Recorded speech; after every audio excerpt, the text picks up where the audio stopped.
Lakshmi's NTR teaser release అయింది. అలాగే మహానాయకుడు కూడా టీజర్ రిలీజ్ అయింది.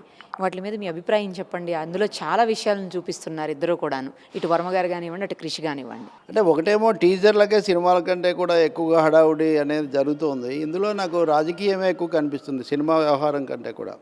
సినిమాలు ఎలా ఉంటాయన్నది ప్రేక్షకులు సినిమా చూసిన తర్వాత నిర్ణయించుకుంటారు. ఉదాహరణకు ఎన్టీఆర్ గారు లాంటి నవరసభరితమైనటువంటి కథతో తీసిన కథానాయకుడు ఎందుకు ఆడలేదు, మమ్ముట్టి నటించినందుకు ఆయన మహానటుడు కాబట్టి రాజశేఖర రెడ్డి పాత్ర కూడా ఎలా ఎలివేట్ అయింది, లేకపోతే నవరసాలు చూపించినందుకు మహానటి ఎందుకు జయప్రదమైంది, కొన్ని లోపాలు ఉన్నాయి. ఇలాంటివన్నీ మనం చూసినప్పుడు ఇప్పుడు ఈ మహానాయకుడి మీద తర్వాత ఈ లక్ష్మీస్ ఎన్టీఆర్ మీద చేస్తున్న హడావుడి కూడా పెద్దగా ఆధారం లేనిదే.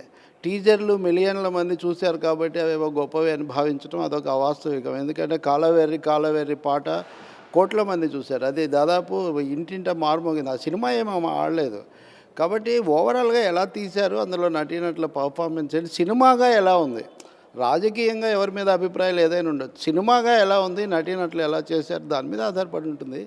అందుకని ఇప్పుడు జరుగుతున్న ఈ హంగామా ఎక్కువ భాగం ఎన్నికల తరుణంలో వచ్చిన రాజకీయ హంగామాగానే నేను చూస్తూ ఉన్నాను.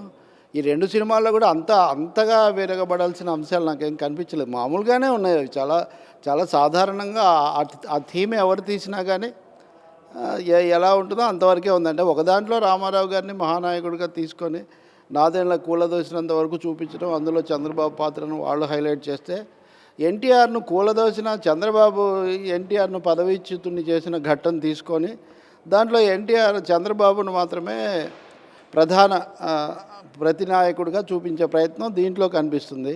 అందుకని లక్ష్మీ పార్వతిని బలపరిచే వాళ్ళు ఈ సినిమా చూసి పొంగిపోవచ్చు, లేదు రామారావు గారిని చేసేవాడు చంద్రబాబు అభిమానులు దాన్ని చేయొచ్చు. ఎట్టికి పెద్ద పోలికేం లేదు. రెండింటినీ ప్రేక్షకులు విడివిడిగా చూస్తారు. మన ప్రేక్షకులు చాలా పరిణతి, తర్వాత విఘ్నత, కళాభిరుచి కూడా కలిగిన వాళ్ళు. అంటే నాకేమీ ఆశ్చర్యం లేదు. ఇంకోటి, ఇవేదో రాజకీయంగా పెద్ద సంచలనానికి దారితీస్తాయి, ఎన్నికల తీర్పులను ప్రభావితం చేస్తాయి, ఇవి కూడా అతిశయోక్తులు. అలా ఏం జరగలేదు ఇది వరకు. యా. సో ఈ మూవీలో మీరు అబ్జర్వ్ చేసే ఉంటారు, టీజర్లో మనకు అర్థమవుతుంది, కుటుంబ సభ్యుల మీదనే సినిమా తిరుగుతున్నట్టుగా మనకు అనిపిస్తూ ఉంది. అవునండి, నేను ముందు నుంచి ఒక విషయంలో చాలా నిశ్చిత అభిప్రాయం చెప్తున్నాను. వర్మ పెట్టిన ట్యాగ్ లైన్ కూడా నాదే. అది ఇప్పుడు కుట్ర అంటే అది కుటుంబ కుట్ర. ప్రాంతీయ పార్టీలు కుటుంబ పార్టీలు కావడం అన్నది మొదటి అవలక్షణం. అది మనం ఇప్పుడు ములాయం సింగ్ యాదవ్ దగ్గర కూడా చూస్తాం. ములాయం సింగ్ యాదవ్ ఎందుకు మోడీ మళ్ళీ ప్రధాని అవుతాడని అన్నాడంటే ఆయన చిన్న భార్య, ఆమె కుమారుడు, వాళ్ళు ఎక్కువగా మోడీని బలపరుస్తారని చెప్పి ఒక వివరణ వస్తూ ఉంది మనకు. కాబట్టి రాజకీయాల్లో ఈ కుటుంబాల్లో రకరకాలు జరుగుతుంటాయి. ఎన్టీఆర్ గారు అంతకుముందు అల్లుళ్ళ మీద ఆధారపడ్డారు, ఆ తర్వాత అర్ధాంగిని తెచ్చుకొని అర్ధాంగి వైపు ఆయన మళ్ళారు. వీళ్ళ మధ్య నడిచినటువంటి ఒక కుటుంబ కలహం అది. కుటుంబ కలహంలో ఎవరెవరు కుట్ర పన్నారు, ఎవరెవరు చేతులు కలిపారు. ఇప్పుడు లక్ష్మీపార్వతి గారు మీకు ఇచ్చిన ఇంటర్వ్యూలోనే చెప్పారు, అక్కడ ఉన్న ఆడవాళ్ళందరూ నాకు వ్యతిరేకమని. ఇదేదో కుటుంబం versus party, Lakshmi Parvati versus NTR, ఆడవాళ్ళు వర్సెస్ ఆడవాళ్ళు, ఇవన్నీ కూడా ఒక అర్థం లేని వ్యవహారాలు. నిజంగా చెప్పాలంటే ఇన్ని సంవత్సరాల తర్వాత కూడా, 25 ఏళ్ల తర్వాత కూడా ఈ రాష్ట్ర ప్రజలను, ఈ రాష్ట్ర రాజకీయాలను గడిచిపోయినటువంటి ఒక కుటుంబం యొక్క దండకుమారి వ్యవహారం చుట్టూ తిప్పడం అన్నది అది రాజకీయ ప్రయోజనాలకు, ఆర్థిక ప్రయోజనాలకు ఉపయోగపడచ్చేమో. కానీ ఇప్పుడు ప్రజలు ఏం చేయాలి, ఇప్పుడు మన ముందున్న సవాళ్ళు ఏంటి అని దానికేం దోహదపడదు. చరిత్రనే చెప్పదలుచుకుంటే దానికి ఎన్నికలది తరుణం కాదు కదా. కాబట్టి ఇక్కడ ఎన్నికల కోణం ఉన్నట్టుగా దీంట్లో చరిత్ర కోణం ఉండే అవకాశం ఏం లేదు. ఈ ఎన్నికల కోణంలో ఒకటి ఇటువైపు కోణం, ఇంకోటి అటువైపు కోణం. తప్పకుండా అది కుటుంబ కలహం, అంతఃపుర కుట్రగా మనం దాన్ని చూడాల్సి ఉంటుంది. ఈ అంతఃపుర కుట్రలో ఎవరు ఎటువైపు ఉన్నారు, ఆ తర్వాత వాళ్ళు ఎటువైపు ఉన్నారు అనేది కూడా ఒక పెద్ద ప్రశ్న. ఉదాహరణకు పురంధరేశ్వరి గారు అప్పుడు ఎటువైపు ఉన్నారు, తర్వాత ఆమె ఎటువైపు ఉన్నారు, కాంగ్రెస్లో చేరారు, తర్వాత బీజేపీలోకి వచ్చారు. ఆమెకు సంబంధం లేదని దగ్గుబాటి గారు 1-2 సార్లు చెప్తుంటారు. ఆ మాటకు వస్తే దగ్గుబాటి గారు ఎటువైపు ఉన్నారు, అక్కడి నుంచి ఎటువైపు మారారు. ఇవన్నీ వ్యక్తులకు, కుటుంబాలకు సంబంధించిన విషయాల మీద నాకు నిజానికి సామాజిక కోణంలో పెద్ద ఆసక్తి లేదు. ఎప్పుడైతే రాజకీయాలను ప్రజలు ఇచ్చిన ఒక అమోఘమైన తీర్పు ఎన్టీఆర్ గారికి ఇస్తే, with due regard to NTR, దాన్ని అల్లుళ్ళకో అర్ధాంగికో పరిమితం చేయడం, వాళ్ళ మీద ఎక్కువగా ఆధారపడటం అన్నది అక్కడ అసలు ఈ సమస్యకు మూలం ఒకటి ఉంది. దాన్ని చూపిస్తారు ఆ వర్మ గారు, దాన్ని ఏం చూపించలేరు కదా. కాబట్టి ఇప్పుడు లక్ష్మీపార్వతి గారు నాకు అన్యాయం జరిగిందంటారు, చంద్రబాబు గారు నేను పార్టీకి న్యాయం చేశానంటారు. మనం ఆలోచిస్తే కనుక ఎన్టీఆర్ లక్ష్మీపార్వతిని ఎందుకు పెళ్లి చేసుకోవాలని చాలామంది మాట్లాడుతుంటారు. అసలు ఆ హక్కు ఎక్కడుంది? అది ఆయన ఇష్టమో ఆమె ఇష్టమో, వాళ్ళిద్దరూ చట్టబద్ధంగా చేసుకున్నారా లేదా, బహిరంగంగా పెళ్లి చేసుకున్నాక వాళ్ళిద్దరు కలిసి ప్రచారం చేశారు. ప్రచారం చేశాం కాబట్టి నేను ఎన్టీఆర్ గెలిపించామని లక్ష్మీపార్వతి గారు అంటే అంతకంటే హాస్యాస్పదమైన విషయం ఇంకోటి లేదు. ఆయన పక్కన ఉన్న మాట నిజం, కానీ ప్రజలు ఆయన చూసి ఓటేశారు తప్ప మేమిద్దరం గెలిపించాము అని అంటాము. మీ ఇంటర్వ్యూలో కూడా ఆమె క్లెయిమ్ చేస్తున్నారు. లక్ష్మీపార్వతి గారు నాకు బాగా పరిచయస్తులు, కానీ ఆమె కూడా కొంచెం వాస్తవికత, కుటుంబంలో తనకు అన్యాయం జరిగిందని బాధ ఉండొచ్చు, కానీ మొత్తం లక్ష్మీస్ ఎన్టీఆర్ అనడంలోనే ఎన్టీఆర్ యొక్క వ్యక్తిత్వాన్ని, స్థాయిని కొంత కిందకు దించినటువంటి వ్యవహారం కనిపిస్తుంది. నేను అన్నాను ఎన్టీఆర్స్ లక్ష్మీ అనండి, ఆయన ఇష్టం అది. వర్మ దాన్ని ఇంటర్వ్యూలలో యాక్సెప్ట్ చేస్తున్నారు, కానీ టైటిల్ మటుకు అలాగే పెట్టారు. అందుకని వీళ్ళిద్దరి మధ్యలో ఒకసారి లక్ష్మీ పార్వతిని చేసుకున్నాక కూడా ఎన్టీఆర్ను గెలిపించారు. ఎన్టీఆర్ను కూలదోశాక కూడా చంద్రబాబు నాయుడిని 2 సార్లు గెలిపించారు. కాబట్టి అది రైటా ఇది తప్ప దీని మీద ప్రజలకేమీ గందరగోళం లేదు. ప్రజలు రాజకీయంగా ఆ సమయంలో ఏం చేయాలో అది చేస్తారు. ఫ్యామిలీ డ్రామాలు, సోప్ ఒపేరాలు ఇవన్నీ ఆ కుటుంబాలకు సంబంధించిన అంశాలు మాత్రమే. కాబట్టి దీని మీద మరీ ఎక్కువగా ఒక 4 మిలియన్ ఎంతమందో చూశారు కాబట్టి ఇదేదో పెను తుఫాను సృష్టిస్తుందని మన సోషల్ మీడియాలో ప్రతిదీ షాకింగే, ప్రతిదీ సంచలనమే, ప్రతిదీ టీవీలో అయితే బ్రేకింగు, సోషల్ మీడియాలో అయితే షాకింగ్. ఈ బ్రేకింగ్ షాకింగ్ల మధ్యలో ప్రజల టేకింగ్ చాలా కూల్గా ఉంటుంది. వాళ్ళు కాబట్టి ఆ రాణి ప్రేమ పురాణం, ఈ ముట్టడికైన ఖర్చులు, మతలబులు, కైఫీయతులు ఇవి కాబోయి చరిత్ర సారం, సామ్రాజ్యపు దండయాత్రలో సామాన్యుడి సాహసం ఎట్టిదన్నట్టుగా అప్పుడైనా ఇప్పుడైనా చరిత్రను మనం ఎలా చూడాలి, ప్రజలు ఇప్పుడు ఏం తీర్పు ఇవ్వాలని చాలా ముఖ్యం. నా ఉద్దేశాల్లో దీని మీద శృతి మించిన హడావుడి చేస్తున్నటువంటి శక్తులు వాళ్ళ రాజకీయ ప్రయోజనాల కోసం పాకులాడుతున్నారు తప్ప ఎన్టీఆర్ లాంటి గొప్పవాడి కథను ఎందుకు ఫెయిల్ చేశాం మనం. నేను అన్నాను ఇది రామారావుకి 3వ పోటు అన్నాను నేను. అంటే అంతకంటే గొప్ప జీవితం ఎవరికి ఉంటుంది? అంత గొప్ప విగ్రహము, గొప్ప చరిత్ర, నటుడుగా, నాయకుడుగా, కుటుంబ పెద్దగా. కాబట్టి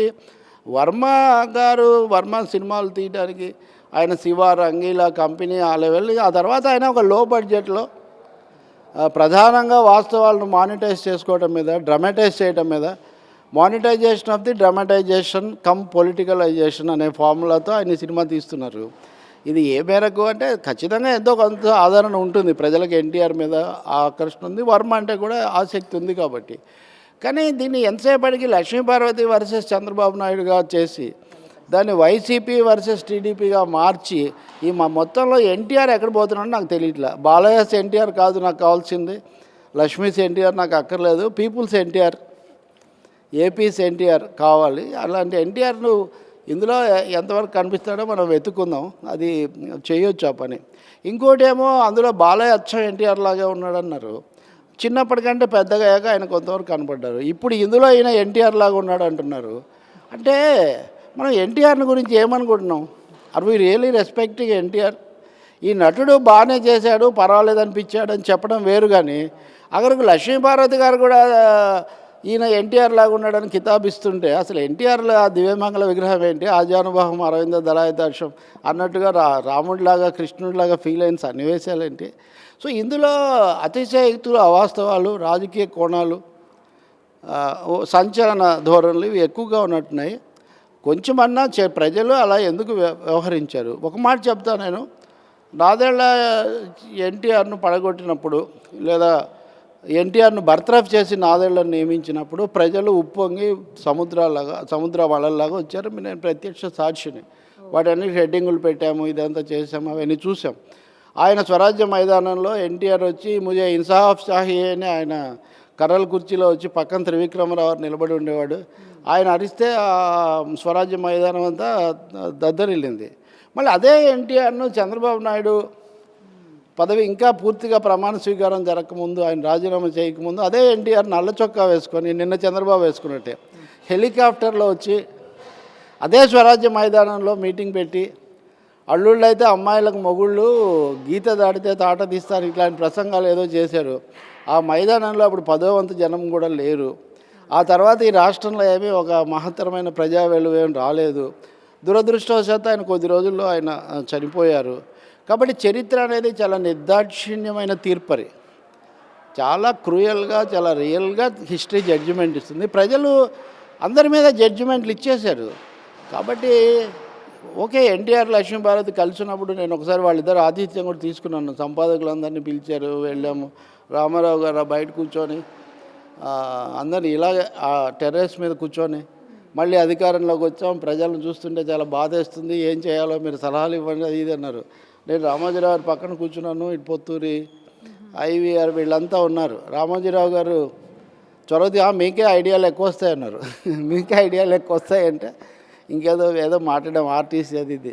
రామారావు తర్వాత వడ్డిచ్చారు. తర్వాత రాముడి కథ ఏదో తీస్తున్నారట, అంటే రాముడి పాత్రలో సీతను బాగా హైలైట్ చేసేది ఏదో ఒక నాటకం ఉందని తెలిసింది.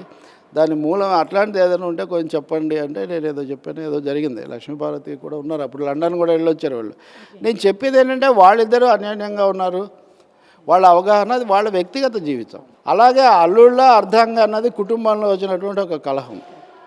రామారావు గారు రాజీనామా చేసిన తర్వాత చంద్రబాబుతో ప్రమాణ స్వీకారం చేయించడం అన్నది రాజ్యాంగ సంబంధమైనటువంటి విషయం. ఈ విషయాలన్నీ కలగాపులగం చేసి నాకు అన్యాయం జరిగింది, నాకు న్యాయం చేయాలి అంటే తర్వాత కూడా రామారావు గారు మీతో ఉండటమే న్యాయం.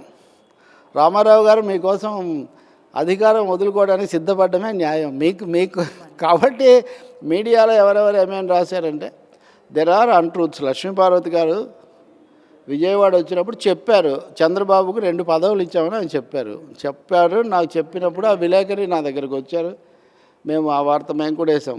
ఒక మీడియా అధిపతి మటుకే కుట్ర పని వేసాడని ఆమె చెప్తూ ఉంటారు. లేదు, మేము ప్రజాశక్తులు కూడా వేసాం, నాకు తెలుసు ఆ విషయం.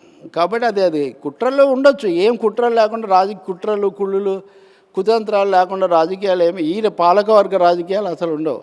ఏమన్నా కమ్యూనిస్ట్ రాజకీయాలు ప్రజా రాజకీయాలు ఉండొచ్చు, కానీ అందువల్ల ఇందులో ఒక కుట్ర గురించే మాట్లాడితే ఇంకో కుట్ర గురించి మాట్లాడాలి.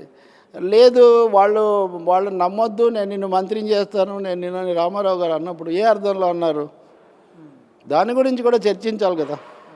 సో మీరు ఇవన్నీ చూడాలంటే జయప్రకాష్ నారాయణను, లక్ష్మీపార్వతి గారిని, అలాగే ఆ రోజుల్లో వాళ్ళకి దగ్గరగా ఉన్న సీతారామరాజు అనే ఒక సీనియర్ జర్నలిస్ట్ను, వీళ్ళందరినీ నేను చాలా వివరంగా ఇంటర్వ్యూస్ చేశాను. రెండోది ఆ రోజుల్లోనే తెలుగుదేశం పరిణామాలని ఒక 16 పేజీల పుస్తకం కూడా రాశాను. The difference between the happenings of నార్దర్న్లా చంద్రబాబు, ఈ రెండింటి మధ్యలో తేడా ఏంటని. ఎమోషనల్గా ఇప్పుడు మనం అప్పుడు ఎన్టీఆర్ను పడగొట్టిన వాళ్ళే అటు ఇటు కూడా 2 సార్లు కూడా కాంగ్రెస్ పడగొట్టిన వాళ్ళ పక్షాన ఉంది, కానీ ఇటువైపు లేదు. ఇప్పుడు వైఎస్ఆర్ పార్టీ నాయకుడిగా ఉన్న జగన్మోహన్ రెడ్డి గారి తండ్రి గారు అయిన రాజశేఖర రెడ్డి గారు కూడా పడగొట్టిన వైపే ఉన్నారు, ఇటువైపు ఏం లేరు. కాబట్టి ఇప్పుడు చంద్రబాబు ప్రత్యర్థి కాబట్టి అప్పుడు ఎన్టీఆర్ హఠాత్తుగా గాడ్ ఫాదర్ లాగా ఎన్టీఆర్ ఏదో అన్నట్టుగా మాట్లాడితే దెర్ ఈజ్ పెద్ద రైవల్రీ వీళ్ళందరి మధ్య నడిచింది, ఇక ముందు కూడా నడుస్తుంది. నేను మళ్ళీ ఇందాక చెప్పిన దానికి మతలబులు కైఫియతులు ఇవి కావోయి చరిత్ర సారం అన్నట్టే పరస్పరం సంఘర్షించిన శక్తులలో చరిత్ర పుట్టినని అదే గేయంలో శ్రీశ్రీ చెప్తాడు. కాబట్టి ఏ శక్తులు ఘర్షణ పడ్డాయి, ఏ అంశాలు జయించాయి, ఏ ఓడిపోయాయి, ఇవన్నీ రామారావు గారు చనిపోయి ఉండకపోతే ఆయన రంగంలోనే ఉండుంటే అప్పుడు ఎలా ఉండేది, ప్రజలు ఎవరిని ఎంత ఆదరిస్తారు, ఏం జరుగుతుంది అనేది తెలిసేది. కానీ రామారావు గారు ఎన్నికలు కొంచెం ముందే ఆయన చనిపోయారు. అప్పుడు లక్ష్మీపార్వతితో వెంకయ్యనాయుడు గారు పొత్తు పెట్టుకున్నారు బీజేపీ వాళ్ళకు పెద్ద సంఖ్యలో ఓట్లు వచ్చాయి. ఆ తర్వాత ఓట్లు తగ్గిపోయాయి. లక్ష్మీపార్వతి గారు కూడా ఇప్పుడు ఆమె శాసనసభ కూడా రాలేకపోయారు కదా, అప్పుడు ఆమె టెక్కల నుంచి ఒకసారి రాగలిగారు ఉప ఎన్నికల్లో, రెండోసారి ఆమె రాలేకపోయారు. సో ఇవన్నీ ఉన్నాయండి, హిస్టరీ అనేది జడ్జిమెంట్ చెప్తూనే ఉంది. మరి వర్మ సినిమా మీద కూడా ప్రేక్షకులు కూడా, చరిత్ర కాకుండా ప్రేక్షకులు కూడా చాలా క్రూయల్ జడ్జెస్. వాళ్ళకి నచ్చితే చూస్తారు, నచ్చకపోతే రెండో రోజే ఇంటికి పంపిస్తారు. అందుకని టీజర్లు, ప్రీ రిలీజ్ ప్రాపగండాలు, హంగామాలు ఇవన్నీ ఒక మేరకు ఉపయోగపడతాయి. వర్మ చాలా తెలివైన వాడు కాబట్టి ఈ ఘట్టంలో ఆయన పూర్తిగా జయప్రదం అయిపోయాడు. I wish him all success. And మళ్ళీ వర్మ పాత ఒక శివ లాంటి ఇమాజినేటివ్ ఫిలిమ్స్ తీసే వర్మ ముందుకు రావాలని, ఈ చిట్కాలు లేకపోతే మధ్య మధ్యలో మహిళలకు విద్యార్థులకు అభ్యంతరకరమైన సినిమాలు ఇలాంటి వాటి వలయం నుంచి బయటకు వచ్చి మళ్ళీ ఒకసారి ఒరిజినల్ వర్మ కనిపిస్తాడేమో చూద్దాం. ఈ లక్ష్మీస్ ఎన్టీఆర్లో చంద్రబాబు నాయుడినే విలన్గా చూపిస్తున్నారు వాళ్ళు. అక్కడ వచ్చేసరికి చంద్రబాబు నాయుడు గారిని పాజిటివ్గా చూపిస్తున్నారు మహానాయకుడిలో. అసలు ఆయన నెగిటివా లేకపోతే ఆయన పాజిటివ్, ఆయన విలనా లేకపోతే వీళ్ళకి సపోర్టరా, అసలు ఏ రకంగా మనం తీసుకోవాల్సి ఉంటుంది? ఎందుకంటే ఆనాటి నుంచి మీరున్నటువంటి వ్యక్తి మొత్తం మీరు ప్రత్యేకంగా కూడా రాశానని చెప్తున్నారు కథనాలు కూడా వీటి మీద. సో మీరు ఎలా అనుకుంటున్నారు అసలు ఈ గురించి పూర్తిగా చెప్పండి. నేను జడ్జిమెంట్లు చేయదలుచుకోలేదు. నేను జడ్జిమెంట్లు ప్రజలు ఎలా ఇచ్చారో నేను చెప్తున్నాను. లక్ష్మీపార్వతి గారి పెళ్లిని ప్రజలు ఆమోదించారు. రామారావు గారు పదవీచ్యుతులు అయిన తర్వాత కూడా ఈ ప్రభుత్వాన్ని కొనసాగించారు. మొన్న ఎవరో ఇంగ్లీష్ పేపర్ వాళ్ళు నన్ను అడుగుతూ ఉంటే ఎన్టీఆర్ ప్రభావం ఎలా ఉంటుంది, నందమూరి లక్ష్మీ ఇక్కడ పోటీ చేశారు కదా, సుహాసిని గారు గెలుస్తారంటే ఎన్టీఆర్ తెలుగుదేశం అన్నది అది for all purposes it is over. అది 90వ దశకం తర్వాత ఉన్నది. అది చంద్రబాబు నాయుడు నాయకత్వం వహిస్తున్నా, నిర్మిస్తున్నా, నడిపిస్తున్నా, ఆయన పట్టుదల ఉన్నా, లేదా ఇప్పుడు లోకేష్ కూడా పైకి వచ్చిన తెలుగుదేశమే తప్ప ఇది ఒక కాలక్రమం, ఇది ఒక చరిత్ర క్రమం. వాళ్ళు ఒక్కరే ఉండరు కదా. ఇప్పుడు మనం టీవీ ఛానళ్ళలో సోషల్ మీడియాకి వచ్చి మీరు నన్ను ఎందుకు ఇంటర్వ్యూ చేస్తున్నారు, దానికి ముందు మీడియా పత్రికలు ఎలా ఉన్నాయి, అంతకుముందు ఇంకా చిన్న పత్రికలు ఎలా ఉన్నాయి, చాలా ఈ పరిణామ క్రమాన్ని తప్పకుండా ఇందులో చంద్రబాబు నాయుడు ఎన్టీఆర్ను పడగొట్టాడు అని వ్యతిరేకించేవాళ్ళు, బాధపడేవాళ్ళు చాలా ఎక్కువ మంది ఉండొచ్చు. కానీ అదే సమయంలో అది బహిరంగంగానే జరిగింది, రహస్యంగా జరగలేదు. రామారావు రాజీనామా చేసిన తర్వాత ఆయన అనేది ఒకటి నిజం కదా. లోపల కుట్ర ఉందో ఎవరెవరి మనసులోకి వెళ్ళి స్కానింగ్ చేసే అవకాశం మనకు లేదు. మనం లక్ష్మీపార్వతి గారిని చేయలేము, చంద్రబాబు గారిని చేయలేము, ఎన్టీ రామారావు గారిని అసలు చేయలేము. ఎందుకంటే ఆయన చాలా డక్కాముక్కీలు తిన్న మనిషి కాబట్టి. అందుకని నేను సింపుల్గా ఈయన విలను లేకపోతే ఆమె విలను, ఆమె శక్కుని, ఉదాహరణకు దుష్టశక్తిని ఎదిరించాలన్నాడు రజనీకాంత్. అప్పుడు రజనీకాంత్ ఇక్కడికి వచ్చి దుష్టశక్తిని ఓడించాలన్నాడు. మోహన్ బాబు ఆయన తీసుకొచ్చారు. మోహన్ బాబు గారి గురించి లక్ష్మీపార్వతి గారు చెప్పిన భిన్నమైన వ్యాఖ్యానాలు మీరు ఒకసారి చూడండి. మనుషులు ఆ క్షణంలో బతుకుతారు, అప్పటి అవసరాల ప్రకారం మాట్లాడతారు, అప్పటి ప్రకారం మారిపోతుంటారు. అన్నీ వరుస క్రమంలో చూస్తున్నటువంటి లేదా స్వప్రయోజనాలు ఏమీ లేనటువంటి మాలాంటి వాళ్ళకు అన్ని రకాలుగా మార్చాల్సిన అవసరం లేదు. మేజర్ చంద్రకాంత్ వేదిక మీద ఈ ఘటన జరిగిన మాట నిజం. మరి వర్మ మేజర్ చంద్రకాంత్ వీడియోలో ఎందుకు మాయమైనాయని ప్రశ్నిస్తున్నప్పుడు ఆ ప్రశ్న ఎవరికి వేస్తున్నట్టు? ఇప్పుడు మోహన్ బాబు గారు చంద్రబాబు నాయుడు గారి మీద క్రిటిక్గా ఉన్నాడు కాబట్టి లక్ష్మీపార్వతి గారు విమర్శించకపోవచ్చు. కానీ గతంలో ఎలా విమర్శించారు ఎవరెవరో. కాబట్టి నేను చెప్తుంది, వ్యక్తులైనా పార్టీలైనా ప్రభుత్వాలైనా హిస్టరీ మస్ట్ బి రియల్ జడ్జిగా మనం ఉన్నది, జడ్జిగా కాకపోయినా అబ్జర్వర్గా ఉన్నది ఉన్నట్టుగా మనం చూడాల్సి ఉంటుంది. వీళ్ళందరూ రకరకాల పిల్లి మొగ్గలేశారు, రకరకాలైనటువంటి పాత్రలు పోషించారు ఆ సందర్భాల్లో. అది వాళ్ళ చేతుల్లో కూడా ఉండకపోవచ్చు. అందరూ కూడా రామారావు అనే ఒక ప్రధాన విగ్రహం ఉన్నప్పుడు దాని చుట్టూ తిరుగుతూ వాళ్ళ ప్రయోజనాల ప్రకారం వాళ్ళు వ్యవహరించారు అప్పుడున్న దాన్ని బట్టి. కానీ తెలుగుదేశం పార్టీని కాపాడుకోవాలి, ఇది దారి తప్పిపోతుందేమో అన్న ఆందోళన మటుకు ఉండింది అప్పుడు, అందులో ఏం సందేహం లేదు. అది నిజం కాదు, అదంతా ఎవరో ఒకరే సృష్టించారన్నది అది కూడా అవాస్తవమే. తప్పనిసరిగా ఏం జరుగుతుంది, వాట్ ఈజ్ హ్యాపెనింగ్, ఎవరు, who is calling the shots, what is happening అనే సమస్య ఉంది. అదే లక్ష్మీపార్వతి గారు ప్రభుత్వ వ్యవహారాల్లో జోక్యం చేసుకోలేదని జేపీ గారు చెప్పారు. అది నిజమై ఉండొచ్చు. కానీ రాజకీయ వ్యవహారాల్లో ఆమె ఉత్సాహం ప్రదర్శించిన మాట నిజం. దాని గురించి నేను ఆమెను ప్రశ్నించాను కూడా. తెలియకేదైనా ఒకటి అలా చేసి ఉండొచ్చు, నేను విరమించుకుంటాననుకుంటే అసలు ఇంత ప్రాధాన్యత లేదంటున్నాను నేను. లక్ష్మీపార్వతి గారి పాత్రకు ఇన్ని సంవత్సరాల తర్వాత మనలాంటి వాళ్ళం ఇంతసేపు దట్స్ ఎ క్లోజ్డ్ చాప్టర్.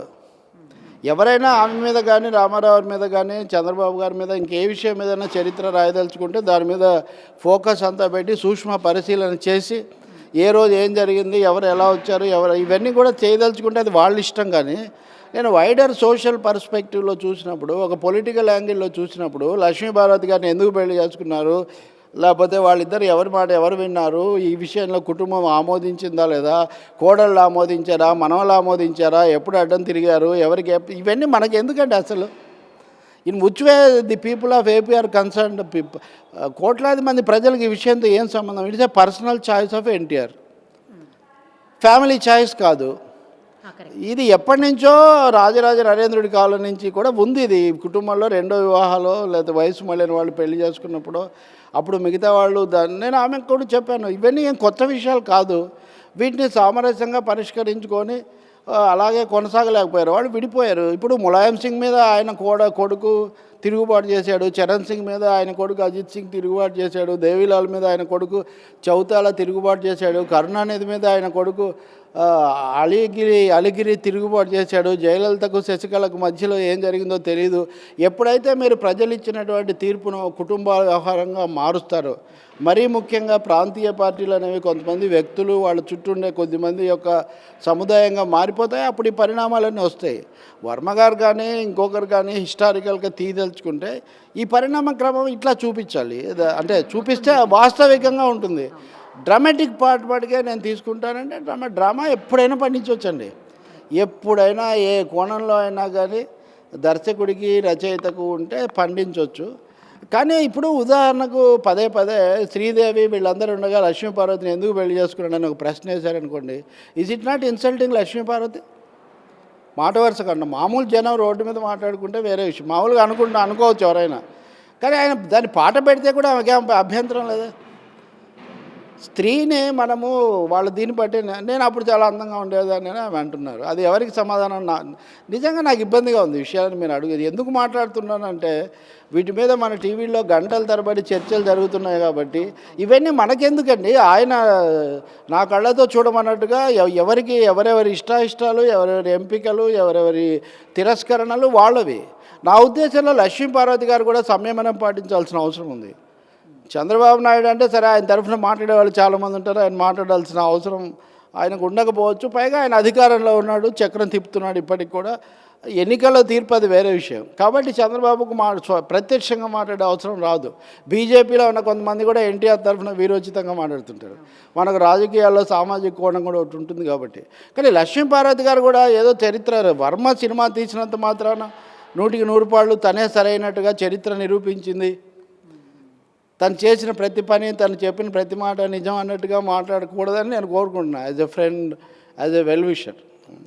ఎందుకంటే ఆమె నాకు మెసేజ్ కూడా పెట్టారు, రామ్ గోపాల్ వర్మ నా ఇంటర్వ్యూ, తను చేసిన ఇంటర్వ్యూ చాలా బాగుందని అభినందించమని చెప్పారని, జేపీ గారి ఇంటర్వ్యూ కూడా చాలా బాగుందని చెప్పారని, ఆ పాట కూడా నాకు తర్వాత పంపించినట్టున్నారు. అందుకని I wish her good health and good future. వైసీపీలో ఇంతవరకు ఆమె చాలా కాలం నుంచి పనిచేస్తున్నా ఏం న్యాయం జరగట్లే. నా ఉద్దేశం వైసీపీలో న్యాయం ఎలా సాధిస్తారన్నది ఇప్పుడు ఆమె ముందున్న సవాల్ తప్ప, అప్పుడు జరిగిన అన్యాయాన్ని సరిదిద్దే అవకాశం ఇప్పుడు ఏం లేదు. వైసీపీలో అన్యాయం జరగకుండా ఆమెను చూడసుకోవాలని మటుకు నేను as a friend, as a long term తెలిసిన వ్యక్తిగా చర్చల్లో వీటన్నిటిలో మన చర్చలో పాల్గొన్న వ్యక్తిగా నేను ఆమెకు చెప్పేది ఏంటంటే, ఓకే ఆ పార్ట్ అయిపోయింది కదా, let people decide on it. And Varma also ఈ biopics, historical films, recent histories, Vangaveeti Ranga గారి కథ తీసిన, రక్త చరిత్ర పేరుతో పరిటాల రవి తీసిన, మీరు ఇంకొంచెం లోతుల్లోకి వెళ్ళండి, ఇంకొంచెం ఉన్నత స్థాయిలో తీయండి. ఆనాటి సోషియో పొలిటికల్ రియాలిటీని కూడా చూపించే ప్రయత్నం చేయండి తప్ప. ఆయన ఒక మాట అన్నారు, కథానాయకుడిలో కాన్ఫ్లిక్ట్ లేదు, కాన్ఫ్లిక్ట్ ఏమని ఉంటే లక్ష్మీ ఎన్టీఆర్లో ఉంటుంది కాబట్టి నేను కాన్ఫ్లిక్ట్ ఎంచుకున్నాను అన్నాడు. కథానాయకుడిలో కాన్ఫ్లిక్ట్ లేకపోవడం పెద్ద లోపం. నేను ఆ విమర్శ చేశాను. ఎందుకంటే ఎన్టీఆర్ కావడానికి ఎన్ని కాన్ఫ్లిక్ట్స్ ఎదుర్కొని ఉంటారు, ఎన్టీఆర్కు ఏఎన్ఆర్కు మధ్యలో ఎన్ని కాన్ఫ్లిక్ట్స్ జరిగి ఉంటాయి, ఎన్టీఆర్ అహోరాత్రాలు ఇలా చేస్తూ ఉంటే కుటుంబంలో ఎలాంటి అనేవి వాళ్ళు చూపించలేదు. ఎందుకంటే ఎన్టీఆర్ను డెమిగాడ్గా, ఆయన ముందే దైవాంశ సంభూతుడు అన్నట్టుగా చూపించడానికి వాళ్ళు ప్రయత్నించడం వల్ల ఎన్టీఆర్ సినిమాలో కాన్ఫ్లిక్ట్ అనేది అసలు లేకుండా పోయింది. కానీ అదే సమయంలో ఈ సినిమాలో కూడా కాన్ఫ్లిక్ట్ అనేది it is just between Lakshmi Parvati and Chandrababu అన్నట్టుగా వర్మ చూపిస్తే అది కూడా రియల్ కాన్ఫ్లిక్ట్ కాదు, that is a known conflict, that is an open conflict. దానికంటే కూడా ఎన్టీఆర్ జీవితంలో ఉన్న కాన్ఫ్లిక్ట్ ఏంటి, ఇక్కడ కూడా ఎన్టీఆర్ యాంగిల్లో నుంచి దీన్ని తీయగలిగితే అప్పుడు దానికి నిజమైనటువంటి న్యాయం జరుగుతుంది. పబ్లిక్ యాంగిల్లో కూడా తీయగలగాలి. ఎందుకంటే నేను అన్నాను, పబ్లిక్ ఎన్టీఆర్ లక్ష్మీపార్వతి పెళ్లిని ఆమోదించారు, పబ్లిక్ చంద్రబాబు నాయుడు నాయకత్వాన్ని కూడా ఆమోదించారు. He is one of the successful politicians of the country. ఇదంతా మోసంతోనే చేశాడు, ఇదంతా కుట్రతోనే చేశాడు అంటే మనం ఏ పార్టీకి ఇచ్చే గౌరవం వాళ్ళకి ఇవ్వాలండి. ఇప్పుడు జగన్మోహన్ రెడ్డి అనగానే కేసులు అవి అంటుంటే ఉండొచ్చు, కానీ ఆయన 67 సీట్లు తెచ్చుకున్నాడు, దగ్గరకు వచ్చాడు. కాబట్టి is a powerful opposition leader. Pawan Kalyan ఉన్నాడు, ఆయనకు అశేషమైన జనాదరణ ఉంది, 10 ఏళ్ల నుంచి రాజకీయాల్లో ఉన్నాడు, మొన్న గెలిపించాడు, బయటకు వచ్చాడు, తన పార్టీని తను నిర్మించుకునే ప్రయత్నం చేస్తున్నాడు. కాబట్టి పవన్ కళ్యాణ్ను చప్పరిస్తాను. ఇక చంద్రబాబు అనగానే ఆయన ఇది ఒక్కటేనా ఘటన, 78 నుంచి ఒక 41. అందుకని నేను అంటుంది హోలిస్టిక్ అప్రోచ్. ఒక సమగ్రమైన దృక్పథంతో తీసుకోండి. ఏ శక్తులు చంద్రబాబును నడిపించాయి, ఏ శక్తులు జగన్మోహన్ రెడ్డిని నడిపిస్తున్నాయి, లేదు వీళ్ళిద్దరి మధ్యలో తృతీయ శక్తిగా పవన్ కళ్యాణ్ రావడానికి దోహదపడుతున్న అంశాలేంటి, అదేవిధంగా ఎన్టీఆర్ వ్యక్తిగత జీవితం రాష్ట్ర రాజకీయాలను ఎలా ప్రభావితం చేసింది, దానికి ప్రజలు ఎలా ప్రతిస్పందించారు, ఎందుకు అలా స్పందించారు, తర్వాత దాన్ని ఎందుకు విస్మరించారు. నేను ఇందాక అన్నట్టు నాదేళ్ల కూలదోస్తే ఎందుకు వెల్లు వచ్చింది, చంద్రబాబు కూలదోస్తే ఎందుకు వెల్లు రాలేదు, లేదా చంద్రబాబు వాళ్ళు తిరుగుబాటు చేస్తే, ఇవన్నీ కూడా పరిశీలించుకోవాల్సిన అవసరం ఉంటుంది. So it's a very wider topic. అది సినిమా పరిధి మించింది. కానీ ఆ సినిమా మీద జరుగుతున్న ప్రచారం కూడా సినిమా కంటే కూడా రాజకీయ చర్చ ఎక్కువ జరుగుతుంది కాబట్టి నేను ఈ రాజకీయాలు చెప్తున్నాను. హీరోలైనా విలన్లైనా, ఇప్పుడు రజనీకాంత్ ఉన్నాడు, ఈరోజు ఏం చెప్పాడు ఆయన, అది కేంద్రంలో సుస్థిర ప్రభుత్వాన్ని తీసుకురావాలి, నేను ఎవరిని బలపరచట్లేదన్నాడు. ఈ సమయంలో మోడీ మీద అభిప్రాయం చెప్పకుండా మీరు సుస్థిర ప్రభుత్వాన్ని తీసుకురండి, బలమైన ప్రభుత్వాన్ని తీసుకురండి అని చెప్తే అర్థం చాలా స్పష్టంగా కనిపిస్తుంది. అందుకే అన్నాను నేను, సినిమాలో నేను ఒకసారి చెప్తే 100 సార్లు చెప్పినట్టే అంటుంటాడు, కానీ నిజ జీవితంలో 100 సార్లు చెప్పినా కానీ ఒక ముక్క కూడా అర్థం కాదు. ఎందుకంటే ఆ సంకేతం అన్నది అంత అస్పష్టంగా వాళ్ళు అట్టిపెడుతూ ఉంటారు. అది సినిమా, ఇది జీవితం, అది రాజకీయం.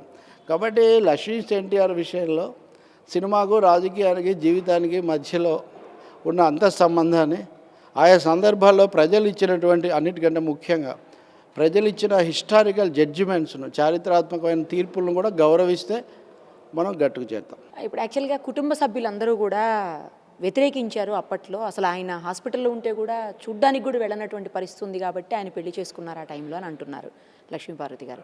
అసలు అది నిజమా? ఒకవేళ అలా కుటుంబ సభ్యులు కనుక ఆయన పట్టించుకొని ఉంటే అసలు ఘట్టమే సపరేట్గా ఉండేదా, ఇట్లా ఇదంతా ఉండకపోయేది అంటారా? ఏమిటి ఇవన్నీ సూపర్ సెన్సిటివ్ పర్సనల్ థింగ్స్.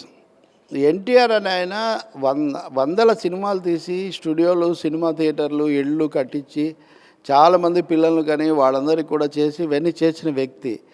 ఆయన తనకంటూ ఒక జీవితం కావాలని ఏర్పాట్లు చేసుకుంటున్న విషయం ఆయన చుట్టూ ఉన్న వాళ్ళందరికీ తెలుసు.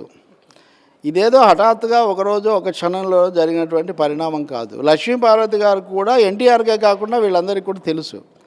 అందుకని ఎవరైనా సరే ఇదేదో సినిమాలో ఒక పాత్ర హఠాత్తుగా ప్రవేశించినట్టుగా ప్రవేశించారు అని ఎవరైనా చూపిస్తే అది మీకు చెప్పిన ఇంటర్వ్యూలో కూడా అవన్నీ ఉన్నాయి. 85లో ఎప్పుడు వచ్చాను ఎలా, ఇవన్నీ కూడా.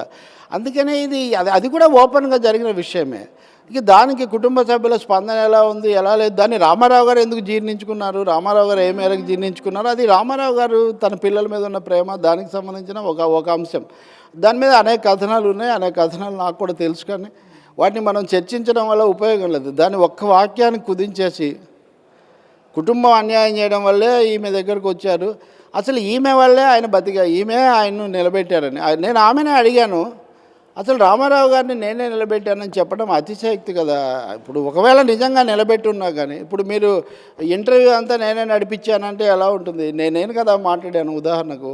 అలాగే మీరు అడిగిన దానికి నేను జవాబు చెప్పాను. సో ఇప్పుడు ఇక్కడ రెండు కోణాలు ఉన్నాయి. ఇక్కడ ఏ ఒక్క కోణం నుంచి మాట్లాడితే కూడా న్యాయం జరగదు. అట్లాంటిది ఇలాంటి చాలా ఇబ్బందికరమైన విషయాల్లో ఒక జడ్జి ఎవరికి నచ్చింది వాళ్ళు చెప్పేస్తూ ఉంటారు. బట్ ఇట్స్ ఏ కాన్ఫ్లిక్ట్ ఉంది అక్కడ. అది ఫ్యామిలీ డ్రామా. కొత్త సభ్యురాలు వచ్చి, అది కూడా కుటుంబ యజమానికి అత్యంత సన్నిహితమైన వ్యక్తి కావడాన్ని ఇతరులు జీర్ణం చేసుకోలేదు. ఆ తర్వాత జరిగిన విషయాల మీద కొన్ని చెప్పే అంశాలు చూస్తే ఇబ్బందికరంగా కూడా ఉంటాయి. మనం మామూలుగా మాట్లాడుకోము అట్లాంటివి. అందుకని ఆమె మాట్లాడుతుంటారు, వాళ్ళు మాట్లాడుతుంటారు. కొంతమంది వ్యతిరేకించే వాళ్ళు ఇంకా తీవ్రంగా మాట్లాడుతుంటారు. నేను మసాలా పెద్దగా కోరుకునే మనిషిని కాదు కాబట్టి ఆ విషయాల్లోకి, వివరాల్లోకి నేను పోవటం లేదు. బట్ అది ఒక్కసారి జరగలేదు, తెలియకుండా జరగలేదు, ఘర్షణ లేకుండా జరగలేదు. ఆ ఘర్షణలో ఒకరే తప్పు, ఒకరే రైట్ అని చెప్పే బాధ్యత ఫ్యామిలీకి బయట ఎవరు తీసుకునే అవకాశం లేదు. ఇంటింటి రామాయణం అన్నట్టుగా ఇంటింటి భారతం, ఇంటింటి రామాయణం, ఇంటింటి భాగవతం అది వాళ్ళది తప్ప out side world is not. నేను మొదట అదే చెప్పాను మీకు. నేను ఇదొక దండగా మారి ఇంట్లో ఏం జరిగింది, ఎవరు ఎప్పుడు రమ్మన్నారు, ఎవరు తలుపు తీశారు, ఎవరు తలుపు వేశారు అని అనేది ఒకటైతే నేను చెప్పగలను. చాలా ఉన్నత స్థాయిలో చెప్పిన చాలా కీలకమైన వ్యక్తి ఒకసారి చెప్పింది ఏంటంటే, ఆమెను వ్యతిరేకించడంలో మటుకు పురంధేశ్వరి గారు ముందున్నారు. She has gathered, managed everything అని నేను ఈ మాట ఆమెతో కూడా అన్నాను. ఆ ఒక్క విషయంలో మటుకు నేను చంద్రబాబుని బలపరుస్తానని లక్ష్మీపార్వతి గారు అన్నారు. నిజంగా చంద్రబాబు అలా అని ఉంటే నేను నిజంగా గొప్ప విషయమే, నేను బలపరుస్తానని చెప్పి ఆమె అన్నారు. ఇప్పుడు సమయానుకూలంగా రేట్లు హెచ్చించబడి అన్నట్టుగా చంద్రబాబు కాంగ్రెస్తో పొత్తు పెట్టుకున్నాడు. ఆగర్భ శత్రువులు లాంటి పార్టీతో ఎలా పెట్టుకున్నామని మీరు అందరూ విమర్శించారు. మరి పురంధేశ్వరి గారు కాంగ్రెస్లో ఎలా చేరారు? మంత్రి ఎలా అయ్యారు? మంత్రి అయిన వ్యక్తి మళ్ళీ దానికి ఆగర్భ శత్రువులు అంటే బీజేపీలోకి ఎలా వచ్చారు? వచ్చిన తర్వాత మళ్ళీ కుమారుడు వెళ్ళి ఇప్పుడు వైసీపీలో ఎలా చేరారు? దగ్గుబాటి గారు రామారావు గారిని ఎందుకు వ్యతిరేకించారు? అక్కడి నుంచి మళ్ళీ వెళ్ళి ఎందుకు చేరాడు? లక్ష్మీపార్వతి వర్కింగ్ ప్రెసిడెంట్ ఎందుకు అయ్యారు? అయిన వ్యక్తి మళ్ళీ బయటికి ఎందుకు వచ్చారు? వచ్చిన తర్వాత ఇంటర్వ్యూలలో ఏం చెప్తున్నారు? అలాగే మీడియాలో ఇప్పుడు మీరు కూడా ఇంటర్వ్యూలు చేస్తున్నారు, చేయబోతున్నారు. వీళ్ళందరూ అప్పుడేం రాశారు, ఇప్పుడు ఏం చెప్తున్నారు? నాకు ఆ బాధ లేదు. నేను ఆ రోజు తెలుగుదేశం పరిణామాలు అనే పుస్తకం రాశాను, దానికే కట్టుబడి ఉన్నాను. కుటుంబంలో జరిగింది కుటుంబ గొడవ వాళ్ళు చూసుకోవాలి. కుటుంబాలు పార్టీలు కలగాపులకం కాకూడదు, ప్రభుత్వాల్లోకి రాకూడదు. మూడవది పెళ్ళి అయినా తర్వాత పడగొట్టడమైనా ఇవి బహిరంగంగా పబ్లిక్ డొమైన్లో జరిగాయి. పబ్లిక్ డొమైన్లో ప్రైవేట్ స్టోరీస్కు పెద్దగా విలువ లేదు. And finally speaking film success or failure అన్నది దాని చిత్రీకరణ ఓవరాల్గా ఎటువంటి మెసేజ్ ఇచ్చింది, నడిచింది, పట్టుగా ఉందా లేదా అన్న దాని మీద ఆధారపడి ఉంటుంది. బట్ నాకున్న దీన్ని బట్టి చూసినప్పుడు కొంత ఆకర్షణ ఆసక్తి ఉంటుందేమో, కానీ ఇదేదో భయంకరమైన బాహుబలిలాగో ఏదో సంచలనం అయ్యే అవకాశం అయితే లేదు. ఎందుకంటే ఈ రాష్ట్రంలో బలపరిచే వాళ్ళు ఉన్నారు, వ్యతిరేకించే వాళ్ళు ఉన్నారు. అలాగే తెలుగుదేశం పార్టీ అన్నదాన్ని కూడా ఎన్టీఆర్ గారు స్థాపించి పెంచినప్పటికీ కూడా ఏ పార్టీ అయినా అది కేవలం ఒక వ్యక్తికి సంబంధించిన విషయంగానే చూస్తే కుదరదు. దానికి ఓట్లు వేసేవాళ్ళు, పనిచేసిన వాళ్ళు, మంత్రులు, శాసనసభ్యులు, కుటుంబ సభ్యులు కూడా అందులో అందరూ ఉంటారు. కాబట్టి అది ఎలా నడిస్తే అలా నడుస్తుంది. ఇప్పుడైతే ఎన్టీఆర్ తెలుగుదేశం కంటే చంద్రబాబు తెలుగుదేశమే ఇప్పుడు ఎక్కువగా ఉంది. ఇప్పుడు ఇట్ ఈజ్ వాట్ ఆయన ఏం చెప్తే అది కౌంట్ అవుతుంది ఆ పార్టీలో, అంతవరకే. అప్పట్లో చంద్రబాబు గారు అధికారాన్ని చేజిక్కించుకునే సమయంలో రామారావు గారి నుంచి ఒక పత్రిక కూడా ప్రధానమైన కీలకని భూమికని పోషించిందంటారు. అసలు అది ఎంతవరకు వాస్తవం అండి? పత్రిక భూమికి పోషించడం కాదండి, ఆ పత్రికల్లో పనిచేసిన వాళ్ళే మేము రాయడం వల్లే జరిగింది అని చెప్తూ ఉంటారు. అంటే మేము శాసనసభ్యుల సంఖ్య అలా రాసిన 2 పత్రికల్లో ఒక పత్రిక ఇప్పటికీ బలపరుస్తూనే ఉంది. ఒక పత్రిక బలపరుస్తుందో లేదో సామాన్యులకు అంత సులభంగా అంతుపట్టదు. ఎందుకంటే వారు చాలా ఇలాంటి వాటిలో ఆరితేరిన వాళ్ళు. మీడియాకి ఎప్పుడు పార్షికత్వం ఉంటుందండి. నేను గతసారి చెప్తే ఎవరో సోషల్ మీడియాలో ఎవరో కట్ చేశారు ఆ ఇంటర్వ్యూలో ఆ భాగాన్ని. నేను చెప్తున్నా, నార్ల వెంకటేశ్వరరావు లాంటి సుప్రసిద్ధ పాత్రికేయ పితామహుడు కమ్యూనిస్టు వ్యతిరేకి.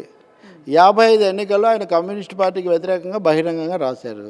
ఎన్టీఆర్ అది వచ్చినప్పుడు ఈనాడు పత్రిక కాంగ్రెస్ను ఓడించాలని వాళ్ళు బహిరంగంగా పిలిపించారు. మళ్ళీ వాజ్పేయి గారు ప్రధాని అయినప్పుడు వాళ్ళు బీజేపీకి ఒక అనుకూలమైన వైఖరి తీసుకున్నారు. ఇవన్నీ ఓపెన్ ఫ్యాక్ట్స్ ఇవి. అలాగే లక్ష్మీపార్వతి అనటం ఎందుకు? ఎన్టీఆర్కు కుటుంబానికి మధ్యలో జరిగినటువంటి ఈ ఎపిసోడ్లో మీడియా అన్నది పార్టీలో కల్లోలం వచ్చింది, తిరుగుబాటు వచ్చింది. ఎమ్మెల్యేలు ఇటు వస్తున్నారు అనే ప్రచారానికి వాళ్ళు బాగా దోహదం చేశారు. వచ్చారు కూడా కదా. తర్వాత శాసనసభలో వాళ్ళు మెజారిటీ నిరూపించుకున్నారు కూడా కదా, 160 మంది. కాబట్టి అది పూర్తిగా అబద్ధం కాదు కదా. కొంత ఉన్నదానే వాళ్ళు ఇంకొంచెం ఆద్యం పోతుండొచ్చు, ప్రోత్సహించుండొచ్చు. కానీ ఇక్కడ ఎప్పుడైనా ఒకటేనండి, ఎప్పుడైనా అంతర్గత అంశమే కీలకమైంది. బయటి అంశాలు కొంతవరకు దోహదం చేస్తాయి. తెలుగుదేశంలో ఒక ముసలం పుట్టింది పార్టీలోనే, కుటుంబంలో ముసలం పుట్టింది, అది పార్టీకి విస్తరించింది. రాజ్యాంగ రూపం తీసుకుంటే ఒక పరిష్కారం లభించింది. ఆ ప్రభుత్వం తర్వాత కొనసాగింది. కాబట్టి రెండోసారి అధికారంలోకి వచ్చాడు కదా ఆయన. మళ్ళీ ఉదాహరణకు వాజ్పేయి వల్ల వచ్చాడంటారు. మరి 2004లో కూడా వాజ్పేయి ఉన్నాడు కదా, ఆయన ఎందుకు ఓడిపోయారు? కాబట్టి సులభ పరిష్కారాలు చెప్పడం చాలా చాలా సులభం అండి. అలిపిరి ఘటన లాంటివి జరిగాక కూడా రెండోసారి అధికారంలోకి రాలేకపోయాడు. అంటే వాజ్పేయి ఉన్నా, అలిపిరి ఘటన జరిగినా ఆయన రెండోసారి అధికారంలోకి రాలేకపోయారు. కాబట్టి నా ఉద్దేశంలో పబ్లిక్ లక్ష్మీపార్వతితో పెళ్లిని ఎండార్స్ చేశారు. చంద్రబాబు ఎన్టీఆర్ను పదవీచ్యుతుడిని చేయడానికి కూడా ఎండార్స్ చేశారు. అంతవరకు నేను చెప్పగలుగుతాను. ఇప్పుడు సినిమాని ఎండార్స్ చేస్తారో లేదో మనం వెండి తెర మీద చూద్దాం. ఒక్క క్వశ్చన్ చెప్పండి, ఆన్సర్ ఒకటే క్వశ్చన్. నాదెళ్ల భాస్కర్రావు గారు నేను ఒక ఇంటర్వ్యూలో నాతో చెప్పారు ఏమనంటే, అసలు టీడీపీ పార్టీ వ్యవస్థాపకుడినే నేను, నా పార్టీని ఎన్టీ రామారావు గారు ఓన్ చేసుకున్నారు అని. అసలు అది ఎంతవరకు వాస్తవం అండి? ఏమండి, నాదెళ్ల భాస్కర్రావు గారు బాగా వయసులో పెద్దలు, నాకు నాదెండ్ల భాస్కరరావు గారితో పెద్ద ఇది లేదు, కానీ మనోహర్ గారు నాకు మంచి మిత్రులు చాలా కాలంగా. వాళ్ళిద్దరికీ పెద్ద వారసత్వం కూడా లేదనుకోండి, ఈయనంతకీ ఇండిపెండెంట్గానే వచ్చారు. తెలుగుదేశం పార్టీని నాదెండ్ల భాస్కరరావు గారు స్థాపించడం అంటే మనం ఇందాక చెప్పుకున్నట్టే, మళ్ళీ కెమెరానే మన ఇంటర్వ్యూ అంతా నడిపించిందని చెప్పడం లాంటిదే. ఉదాహరణకు వాళ్ళు షూట్ చేయాలి, మీరు అడగాలి, నేను చెప్పాలి, ఇదంతట్లో కెమెరా కూడా ఒక పాత్ర వహిస్తుంది తప్ప, కెమెరా ఇంటర్వ్యూను టీం వర్క్తో నడుస్తుంది తప్ప, దీనికి లీడర్ ఎవరు? మీరు నన్ను అడిగి ప్రశ్నలు వేస్తానన్న తర్వాత మన ఇంటర్వ్యూ నడుస్తుంది. కాబట్టి ఇక్కడ దానికి కర్త కర్మ క్రియ ఎన్టీఆర్. అనుభవము అది రాజకీయాల్లో ఉంది కాబట్టి కొంతవరకు నాదేళ్ల సలహాలు అవి పనిచేస్తుండొచ్చు. తర్వాత ఆ క్రెడిట్ ఆయన నిలబెట్టుకోలేకపోయారు కదా. వచ్చిన ఏడాది లోపలే 50 మంది కూడా లేకుండా ప్రభుత్వాన్ని పడగొట్టడానికి ప్రయత్నించడం ద్వారా నాదెండ్ల భాస్కరరావు తన కంట్రిబ్యూషన్ తనే పోగొట్టుకున్నారు. ఒక నెగిటివ్ ఇమేజ్ తనే సృష్టించుకున్నారు. మీ ఇంటర్వ్యూలోనే కాదు, చాలా ఇంటర్వ్యూల్లో ఆయన చాలా ఇష్టానుసారం మాట్లాడుతున్నారు. ఆయన చెన్నారెడ్డిని గురించి ఎలా మాట్లాడారు, అంజయ్య గురించి ఎలా మాట్లాడారు, సింగిల్లా కాదు, ఒక విధంగా దూషణలు కూడా ఇవన్నీ చేస్తున్నారు. అయితే ఒకటి ఉంది, నాదెండ్ల భాస్కరరావు ఆత్మకథ చదివినప్పుడు రామారావు గారిలో కూడా నాటకీయత ఉంది. రామారావు గారు అందరూ అనుకుంటున్నంత అమాయకమైన రాజకీయాలు తెలియని వ్యక్తి కాదు. ఆయనకు ముందు నుంచి వ్యూహాత్మకంగానే అడుగులు వేశారు. ఆయనకు సామాజిక రాజకీయ వాస్తవాలు, ఎవరితో ఎప్పుడు కలవాలి, ఎవరిని ఎలా ఉపయోగించుకోవాలి, ఎవరిని ఎలా ప్రోత్సహించాలి విషయంలో పూర్తి ఐడియా ఆయనకు ఉంది. అంతవరకు నేను చెప్పగలుగుతాను. నాదేళ్ళ కూడా కొంత ఉపయోగపడి ఉండొచ్చు, కానీ నా వల్లే వచ్చింది పార్టీ, లేదా మా బొమ్మలు వేసుకొని పేపర్ అమ్ముకున్నారు, ఇవన్నీ చాలా వాగాడంబరం అంటాం దీన్ని మామూలుగా చెప్పాలంటే, అతిశయోక్తులు. ఆయన అలాంటివి తక్కువగా చెప్తే చాలా మంచిది. ఎందుకంటే ఆ పాత్రను మర్చిపోయే చరిత్ర ఆయన 1-2 సార్లు ఎంపీగా, ఎమ్మెల్యేగా, ఆ తర్వాత కూడా గౌరవం ఇచ్చింది కాబట్టి అదొక ఎపిసోడ్ అనుకోవాలి. That is finished. కానీ తెలుగుదేశం వ్యవస్థాపకుడే కాదు, దానికి కర్త కర్మక్రియ ఎన్టీఆర్. నాదెండ్ల భాస్కరరావు ఒక సహాయక పాత్రధారి. ఆయన అనుకున్నాడు కో-పైలట్ అనేవాడు, పైలట్ కో-పైలట్ అనేవాడు. కో-పైలట్లు ఉండరు ఇక్కడ, ఒకటే పైలట్ ఉంటాడు. నో పైలట్ అన్నాడు, కో-పైలట్ అన్నవాడు నో పైలట్ అన్నట్టుగా, నేనే పైలట్ అన్నట్టుగా చేస్తే ఏమైంది అప్పుడు? సో నాదెండ్ల భాస్కరరావు ఎపిసోడ్ అది ఐసోలేటెడ్ కాదు. కాంగ్రెస్ పార్టీ అప్పుడు ఫరూక్ అబ్దుల్లాని పడగొట్టింది. కాంగ్రెస్కి ఆయన ఒక దీనిగా ఉపయోగపడి పడగొట్టే ప్రయత్నం చేసి నిలబడలేకపోయాడు కదా. ప్రజలు ఆయన్ను కూడా గెలిపించలేదు కదా. ఇప్పుడు లక్ష్మీభారత్ అన్న ఒకసారి గెలిచారు, చంద్రబాబు చాలాసార్లు గెలిచారు. నాదెండ్ల భాస్కరరావు గారు ఆ ఎన్నికల్లో, దాని తర్వాత సంగతి వేరే విషయం, ఆ సన్నివేశంలో కూడా ఆయన విజయం సాధించలేదు. అందుకని ఆయన కూడా తన పాత్రను సరిగ్గానే అర్థం చేసుకోవాలి తప్ప అందరూ తప్పే, తనకు మంత్రి పదవి ఇచ్చిన ముఖ్యమంత్రులందరూ తప్పే. తనకు రామారావు ఒక మాట చెప్పేవాళ్ళు, నాదెండ్ల భాస్కరరావు, శ్రీనివాసరెడ్డి ఇద్దరు, నల్లపరెడ్డి, వీళ్ళిద్దరూ నాకు అనుభవజ్ఞులు, వీళ్ళిద్దరు ఉన్నారు కదా అని ఆయన అంటూ ఉండేవాడు. ఇందులో మొదటి నాదెండ్ల వెన్నుపోటు, తర్వాత శ్రీనివాసరెడ్డి తిరుగుబాటు. శ్రీనివాసరెడ్డి కూడా బయటికి వెళ్ళిపోయాడు. కుటుంబ సభ్యులు అలాగే ఉన్నారు ఇప్పుడు. అందుకని మళ్ళీ ఈ కథ ఎన్టీఆర్ గారిలో కూడా కుటుంబ వాత్సల్యం, కుటుంబ చాపల్యం అనేది ఒకటి ఉంది. అది తెలుగుదేశం పార్టీకి పాకి రాష్ట్ర రాజకీయాలను ఇంతగా కల్లోలితం చేసింది. ఇందులో బావమరిదికి తోడలుడు అన్యాయం చేశాడా, తోడలుడికి కొత్త కోడలు అన్యాయం చేసిందా, చిన్న కోడల పెద్ద కోడల, ఇవన్నీ బొత్తిగా మనకు అవసరం లేని విషయాలు. వాటికి లాంగ్ టర్మ్లో ఇప్పటికే ఇంపార్టెన్స్ లేదు, ప్రజలేం వాటిని ఎవ్వరూ పట్టించుకోవట్లేదు. వర్మ గారు కూడా సినిమాగా క్లిక్ చేయడానికి ఒక ఫార్ములాగా ఉంది కాబట్టి ఆయన దాన్ని చేశారు తప్ప, మరి సినిమా సక్సెస్ అయితే ఆయన సక్సెస్ అయినట్టు, లేదు టీచర్లే సక్సెస్ అయ్యాయి అనుకుంటే ఇప్పుడు ఇవన్నీ సరిపోతాయి. ఐ థింక్ దానికి కొంత ఆదరణ ఉంటుంది, కానీ అద్భుతాలు ఏం జరగవు. Thank you. Please subscribe Mirror TV. Please watch and share Mirror TV. Adarsh మాట్లాడుతున్నాను. Please subscribe to Mirror TV. Please subscribe to Mirror TV. Please subscribe to Mirror TV. Hi Andy, this is Prashant Verma. Please subscribe to Mirror TV. Please subscribe to Mirror TV. Please subscribe Mirror TV.